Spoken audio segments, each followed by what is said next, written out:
Significativos proyectos en el sector de transporte urbano y suburbano que beneficiarían al municipio de Tecama podrían ser afectados por la reducción del presupuesto del Fondo Metropolitano previsto para el año 2012.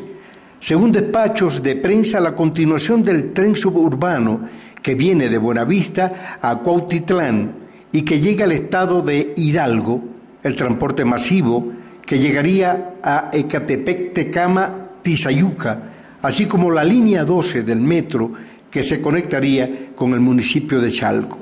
Según se informó, el recorte del Fondo Metropolitano para el próximo año podría ser de unos 1.000 millones de pesos.